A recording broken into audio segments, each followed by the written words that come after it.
আমার প্রতিটা রুমে ভিতরে কি পরিমাণ মালামাল ছিল এটা উনি জানে, প্রতিটা রুমে।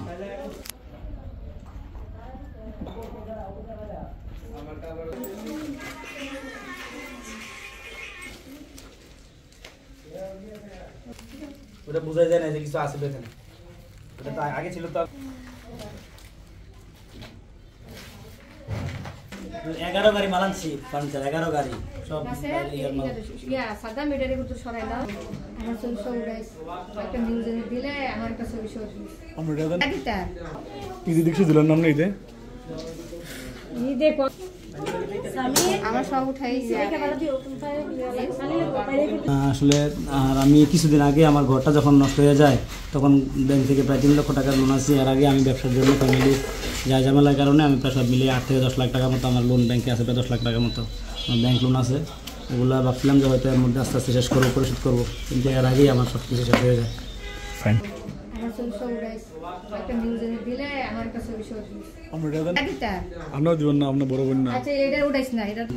যে ঘরটা পড়ছে এখানে, ঘরটা ছিল 80 হাত লম্বা। আমার বসতের যে ঘর ছিল প্রায় 9 রুম। আর সামনে আমার 5টা দোকান পড়ছে, সেখানে এর মধ্যে আমার 3টা দোকান যেগুলো আমার নিজের মানে বাবা চালাইতো, যেগুলো আমি চালাইতেছিলাম, আমার লোক ছিল ওখানে। আর এমনিতে ভাড়াটিয়ার 3টা ঘর পড়ছে।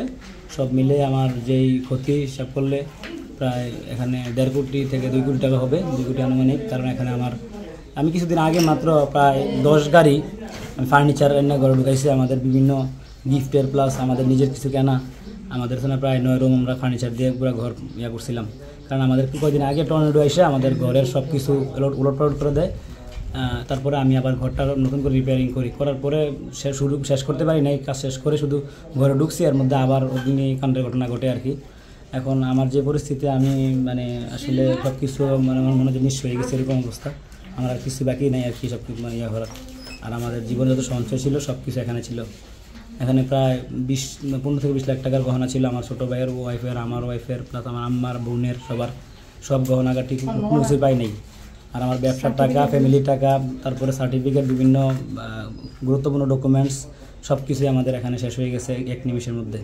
আমাদের দেখার মানে আগুনটা আসলে আমাদের এক ভাড়াটিয়ার ঘর থেকে হঠাৎ করে আগুনটা ওখানে উৎপত্তি, আমরা তখন টের পাই নাই, কারণ ওই ঘরটা ছিল তালাবদ্ধ। পরবর্তীতে যখন বুঝতে পারি তখন আমাদের আর কিছু করার ছিল না, ঘর তখন আগুন লেগে হয়ে গেছে। এখনো বুঝতে পারেন না ফায়ার সার্ভিস আসছিল? ফায়ার সার্ভিস আসছিল যতক্ষণে মানে মোটামুটি পুরো তখন প্রায় শেষ। আমাদেরকে ফোন দেওয়ার পরে প্রায় ওরা আস্তে আস্তে আমাদের ঘর পুরো একদম ছাই হয়ে গেছে, এই অবস্থা।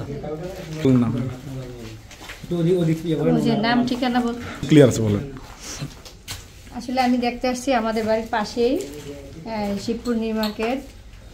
সেলিম ভাইয়ের সাথে অনেক দিনের পরিচয়, ভাইয়ের বাসায় সবসময় আসতাম। মানে ভাইয়ের সারা জীবনের সঞ্চয় হচ্ছে এই বাড়িতেই। বাজারের পাশে ওনার বাড়ি, বাজারের দোকান পাশে ওনার অনেকগুলি দোকান, প্লাস ওই যে জাকিরের কুমারিজের দোকান, তার দোকানের সব মালামাল শেষ। তো কালকে আমি যখন ঢাকা থেকে দাউদকান্দি মিটিং করে 10টায় আসলাম, তখন শুনলাম যে আসে দেখি অনেক লোকজন অন্ধকার হয়ে আছে। তারপর আমার হাজব্যান্ড বললো যে যখন আগুন লাগছে তখনই উনি ফায়ার সার্ভিসকে 999 ফোন দিয়ে ফায়ার সার্ভিসকে আনছে, কিন্তু ফায়ার সার্ভিস মুরাদনগর থেকে আসতে আসতে আসলে সব পুড়ে ছাই। আজকে সকালে আসছি, এখন পর্যন্ত আছি দেখার জন্য। কি আর বলবো, ওরা ছোট ছেলে, মানে ওদেরও বয়স কম। ওর বাবা কিছুদিন আগে মারা গিয়েছেন, সারা জীবনের সম্পদ, অনেক সম্পদ। এসে শুনলাম যে ঘূর্ণিঝড়ে ওদের উপরের টিনের চাল এবং তীরগুলা নিয়ে গেছিল। তারপর রুমের যত ফার্নিচার আছে সব ভিজে গেছে। ভাবি বললো যে সব কিছু আরেক বাড়িতে নিয়ে সেটা শুকাইয়া গতকাল নাকি আস্তে আস্তে 3 দিন যাবৎ ঘরের ভিতরে সব ফার্নিচার আবার আইনা গুছানো শুরু করছে। এই মুহূর্তে সব কিছু মহান সৃষ্টিকর্তা আবার নিয়ে গেল। আসলে আল্লাহর উপরে আমাদের কিছু করার নাই।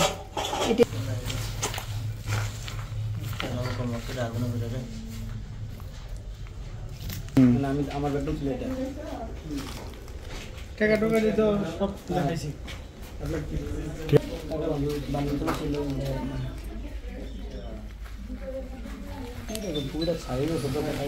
শুধু এই রুমটাতে আমার মনে হয় যে 30 থেকে 40 লাখ টাকা মাল ছিল এই রুমটাতেই, কারণ আমার 40-50 লাখ টাকার হবে, কারণ আমি এই রুমটাতে গুরুত্বপূর্ণ অনেক মালামাল রাখছিলাম। এটা ছিল আমার বেডরুম, আমার ওয়াইফের মোটামুটি অনেক গহনা টনা ছিল, বিভিন্ন গিফটের, প্লাস আমার কিছু কিছু কেনা সব মিলিয়ে বিয়ের সময় যতটুকু গহনা ছিল সব কিছু এখানেই ছিল, সব পুরো সাইড, কোনো গহনা পাই নাই।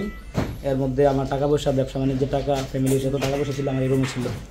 আর মালামাল আসবাবপত্র মিলে প্রায় 40-50 লাখ টাকা হবে এই রুমে।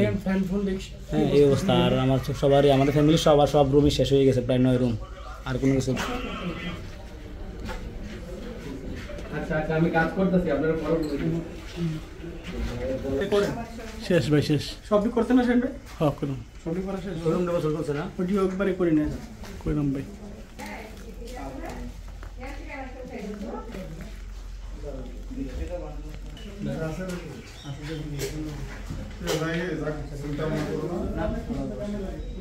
আল্লাহ যা করে ভালোর জন্য। কিছু ছিল, কিছু পাইছে এখানে রুমটা কই এটা দাম। হলো পরীক্ষা, এই পরীক্ষায় তোমাদের উত্তীর্ণ হইতে হবে, যা হবার তো হয়ে গেছে। টাকাগুলো পড়ছে যে এগুলো পুরা চাই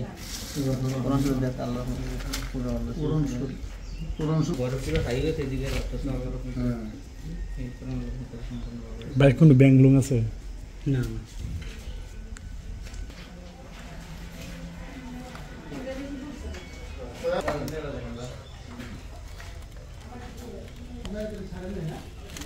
আর ঘরের যে পরিস্থিতি ছিল, মানে যেই পরিমাণ আগুন লাগছে এখানে, আমি যে এখানে আমরা ঢুকে কাছে কিছু নিতে পারবো এই সুযোগ ছিল না।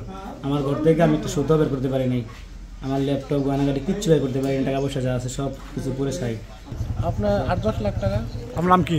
আমার নাম মোহাম্মদ জাকির হোসেন। জাকির হোসেন। আচ্ছা, কোন আগুন লাগছে কিভাবে? আগুন কীভাবে লাগছে ভাই আমি বলতে পারবো না। এখন মাল বহুত মাল, মানে মালের নাম কয়ে আর ইলেকট্রিক মাল, কসমেটিক মাল, তারপরে রেক্সিন, পাপুস টাপুস, এগুলা প্লাস্টিকের মাল, কাঁচের মাল, সিলভারের মাল, মানে গ্যাসের বোতল টোতল, মানে ভ্যারাইটিস অনেক। কত টাকা ছিল? 8-10 লাখ টাকা হতে পারে, অনুমানিক, কম বেশি হইতে পারে। এটা কোন, আমরা কেন চুলা ব্যবহার করতে? না না, কোনো কোনো ইয়া লাগাইছিলেন ওই দিন যেদিন? না না, কয়েল